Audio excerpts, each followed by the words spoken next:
Thank you, Mr. President. Members of the Security Council. I am pleased to deliver this briefing on behalf of Special Coordinator Tor Venneslan, covering the reporting period of the 27th of June to the 21st of July. While the specific developments of the conflict fluctuate, the structural reality has not changed. We continue to witness concerning levels of violence against civilians, which exacerbates mistrust and undermines a peaceful resolution to the conflict. For years, illegal settlement expansion in the occupied West Bank, including East Jerusalem, has been steadily shrinking the land available to Palestinians for development and livelihoods, limiting their movement and access and eroding the prospects for establishing a viable Palestinian state. 399 demolitions and seizures of Palestinian-owned structures and evictions this year in Area C have left over 400 Palestinians displaced. There is a growing sense of hopelessness among many Palestinians who see their prospects for statehood, sovereignty, and a peaceful future slipping away. Internally, they also see a crumbling and constrained Palestinian economy, lack of progress in advancing intra-Palestinian unity and governance reform, and the urgent need for renewed legitimacy to national institutions, including through a democratically elected parliament and government in Palestine. Many Israelis also understand the perils of continuing along the current path. They see endless cycles of violence, the constant risk of escalation, and the absence of prospects to end the conflict. Against this worrying backdrop, U.S. President Biden's visit to the region earlier this month signaled renewed consensus for a two-state solution based on the 1967 lines. During the visit, for the first time in years, Israeli, Palestinian, and American leaders also reiterated their support for a two-state solution as essential for the future of Palestinians and Israelis alike. In addition to meeting with Prime Minister Lapid and President Abbas, President Biden made a noteworthy visit to Augusta Victoria Hospital in East Jerusalem. We must build on these reaffirmed commitments and work collectively to encourage steps that allow for a return to a meaningful political process. Mr. President, daily violence continued throughout the occupied Palestinian territory during the reporting period. 3 Palestinians were killed in the occupied West Bank during search and arrest operations, and 287 Palestinians, including 28 children, were injured by Israeli security forces during demonstrations, clashes, search and arrest operations, attacks and alleged attacks against Israelis, and other incidents in the West Bank. Israeli settlers or other civilians perpetrated 27 attacks against Palestinians, resulting in 12 injuries and/or damage to Palestinian property, including 1,000 olive trees. In all, 18 Israeli civilians, including 2 women and 7 Israeli security personnel, were injured by Palestinians in shooting and stabbing attacks, clashes, and the throwing of stones and Molotov cocktails, and other incidents. In total, Palestinians perpetrated 50 attacks against Israeli civilians, 39 of which were stone-throwing incidents, resulting in injuries and/or damage to Israeli property. On the 29th of June, the Israeli security forces shot and killed a 25-year-old Palestinian in the context of clashes following an arrest operation conducted in Jenin in the West Bank. According to the Israeli security forces, the man had thrown explosive devices towards Israeli soldiers. Palestinian Islamic Jihad later claimed the man as a member. On the 2nd and 6th of July, ISF fatally shot 2 Palestinians in the village of Jabba near Jenin. On the 2nd of July, according to video and eyewitnesses, a 17-year-old was shot from some 30 meters as he was turning away after having thrown stones towards the soldiers. The Israeli security forces said they fired after the boy had thrown a Molotov cocktail.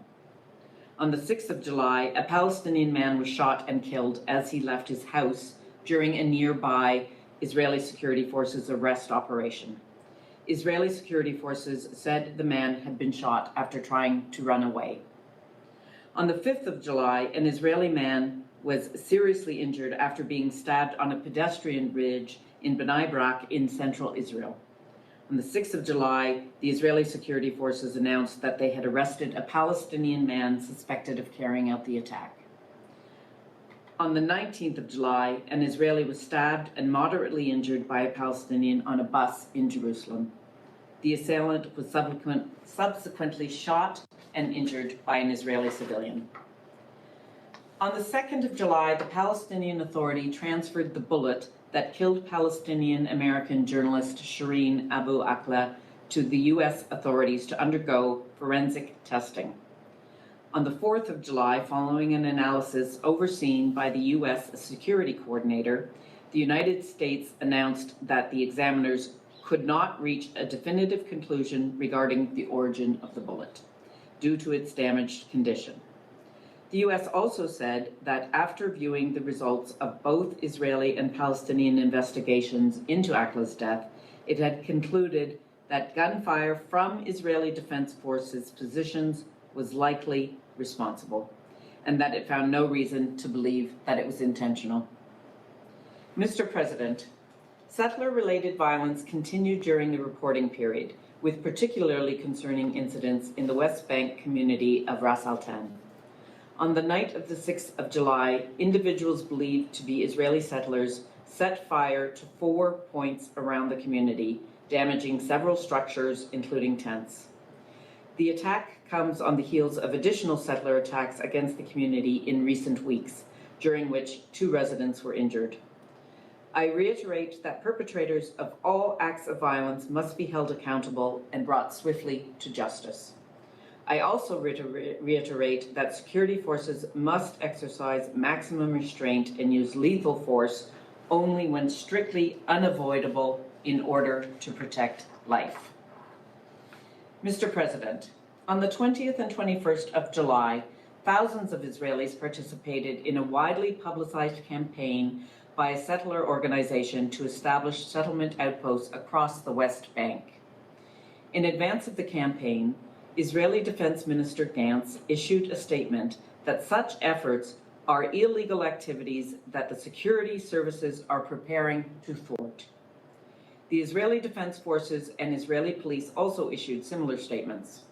On the 21st of July, the Israeli security forces removed the 7 makeshift encampments that had been set up and evacuated the Israeli civilians from the area. I welcome the statements and actions by the government of Israel to prevent the establishment of new outposts. I reiterate that all settlements are illegal under international law and remain a substantial obstacle to peace. Mr. President, during the reporting period, Israeli authorities demolished, seized, or forced owners to demolish 77 Palestinian-owned structures in Area C and 5 in East Jerusalem, displacing 61 Palestinians, including 31 children. The demolitions were carried out due to the lack of Israeli-issued building permits, which are nearly impossible for Palestinians to obtain. In the wake of the 4th of May ruling by the Israeli High Court of Justice, allowing the eviction of the communities in Masafer Yatta in the southern West Bank to proceed, due to their presence in an Israeli-declared firing zone, Israeli forces continued to adopt restrictive measures negatively affecting Palestinian communities and humanitarian actors providing support. Such measures include ongoing military training, related movement restrictions, arrests, including those involving use of force, as well as restrictions on the access of staff of international organizations and Palestinian NGOs to the area. I remain deeply concerned by the potential implications of the High Court's ruling and the humanitarian toll on the communities in question if the eviction orders are carried out. In a positive development, on the 12th of July, Israeli authorities announced that they would advance 6 plans for Palestinian construction in Area C. I urge Israel to further advance such plans and to issue building permits for all previously approved plans for Palestinians in Area C and in East Jerusalem. On the 21st of July, Israel's Supreme Court partially accepted the appeal of a Palestinian family under threat of eviction in the East Jerusalem neighborhood of Silvan, freezing the eviction order until proceedings are completed in a lower court. I call on the Israeli authorities to end the displacement and eviction of Palestinians in line with its obligations under international humanitarian law, and to approve additional plans that would enable Palestinians to build legally and address their development needs.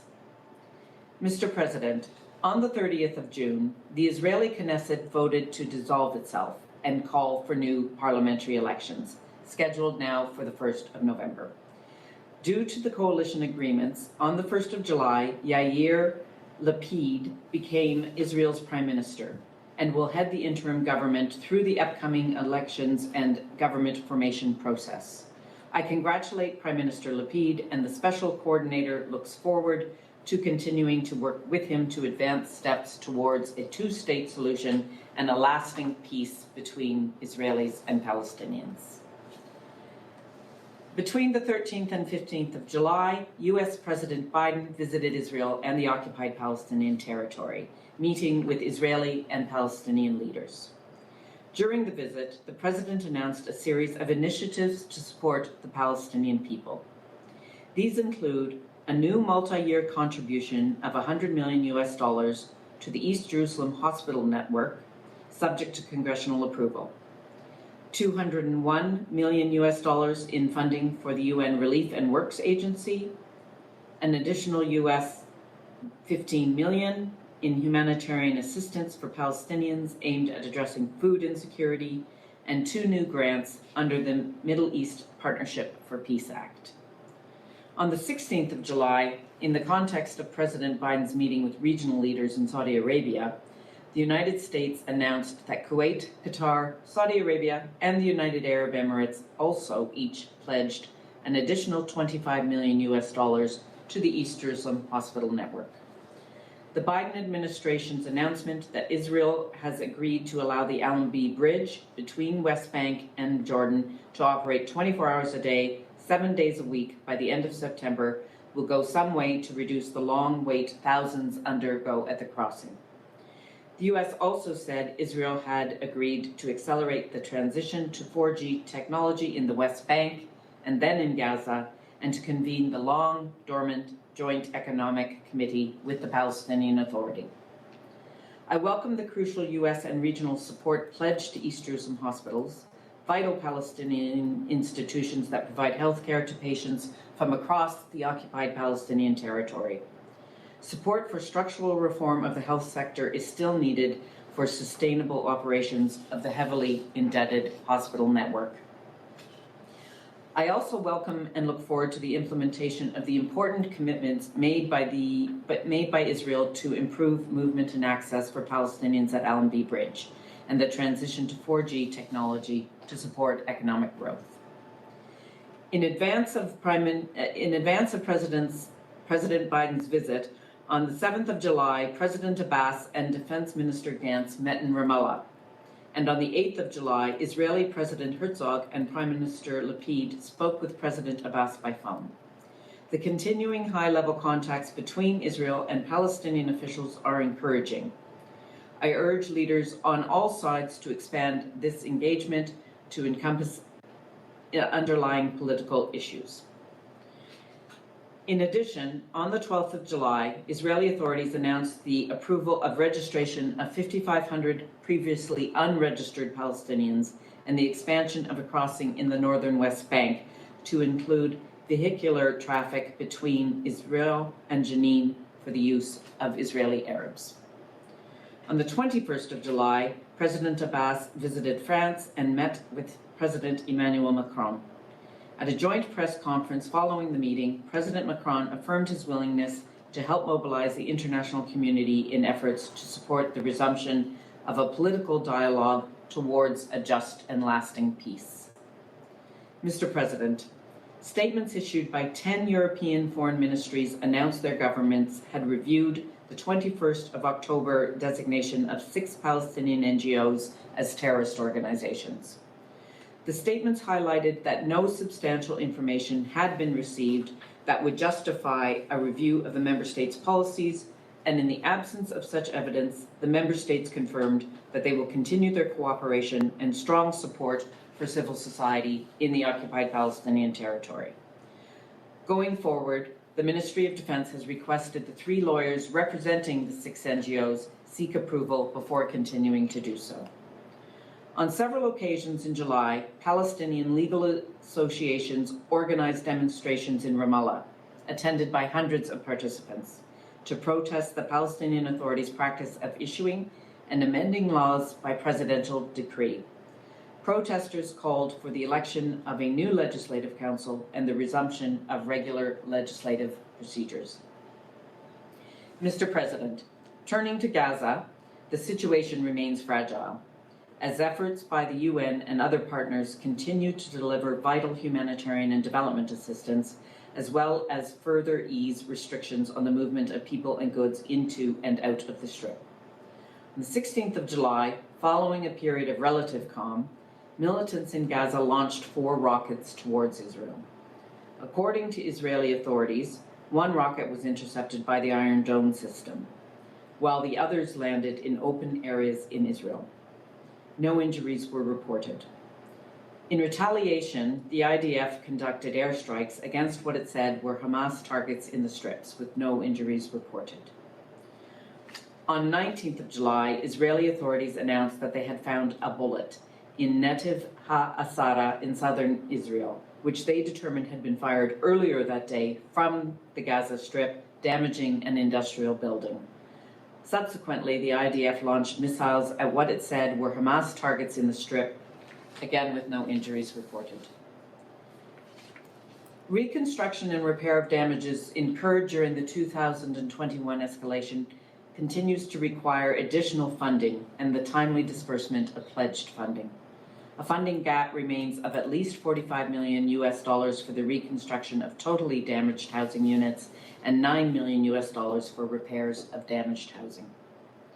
On the 3rd of July, on the occasion of the Muslim holiday of Eid al-Adha, Israeli authorities announced that 400 permits would be issued for men above the age of 55 and women above the age of 50 to visit Jerusalem from Gaza. These are the first such permits to be issued since 2017. In addition, Israeli authorities announced that some 500 permits would be issued for Gaza residents to visit first-degree relatives in the West Bank and Israel over the holiday. In June, some 72,000 crossings of people holding Israeli-issued permits through the Israeli-controlled Eretz crossing were recorded. This is the highest number of crossings in 1 month since the tightening of the Israeli closures following Hamas's takeover of the Strip in 2007. June also witnessed an increase of imports into Gaza through Kerem Shalom crossing between Israel and Gaza, with a 12% increase in the number of trucks compared to May. The number of trucks entering Gaza through the informal Saladin crossing between Gaza and Egypt increased by 45% compared to May 2020. Across the occupied Palestinian territory, soaring commodity prices continue to negatively impact Palestinian lives.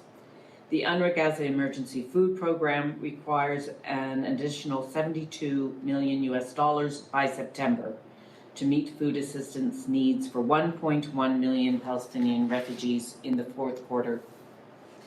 The World Food Program needs an additional $24 million to continue providing assistance until the end of the year to compensate for the decrease in purchasing power. In this context, I welcome recent announcements by the US and the EU confirming their 2022 contributions to UNRWA, which will allow the agency to maintain education, primary health care, and other critical services to Palestine refugees during the summer month. I encourage additional contributions from member states to ensure that needs on the ground can be met. Mr. President, turning to the region, while the ceasefire between Israel and Syria continues to be generally maintained, the situation remains volatile, with continued violations of the 1974 Disengagement of Forces Agreement by the parties. The latest reported incident was brought to this Council and the Secretary General through identical letters of the 22nd of July from the Permanent Representative of Syria concerning the situation between Israel and Syria. It is important that the parties respect their obligations under the terms of the agreement and prevent an escalation of the situation between them. In Lebanon, following the parliamentary elections of the 15th of May, efforts to continue to form a new government continue. It is of the utmost importance that a new government be formed as soon as possible, and that progress is made on reforms needed to address the country's multiple crises. I also underscore the risks to stability posed by incidents such as the launching of 3 unarmed drones from Lebanon towards the Karish offshore natural gas field by Hezbollah on the 2nd of July. I urge all parties to exercise restraint and avoid provocative action that could lead to escalation. On the 15th and 16th of July, President Biden's visited Saudi Arabia, where he met with leaders of the Gulf Cooperation Council, Egypt, Iraq, and Jordan.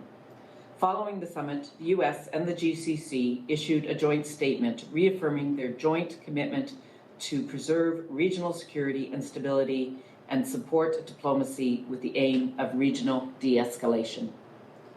Mr. President, immediate steps to reverse negative trends and to support the Palestinian people are essential. The violence must stop. The tensions that have been mounting, particularly in the occupied West Bank, including East Jerusalem, amidst continued settlement activity and settler-related violence, must be addressed. However, there is no substitute for a legitimate political process that will resolve the core issues driving the conflict. As the history of this conflict has so painfully demonstrated, if left unaddressed, the factors contributing to this corrosive situation will only deteriorate further. We must focus on reaching the ultimate goal: 2 states living side by side in peace and security, in line with UN resolutions, previous agreements, and international law. The United Nations remains committed to supporting Israelis and Palestinians to move towards a just and lasting peace, and we will continue to work with the parties and with regional and international partners to achieve this objective. Thank you.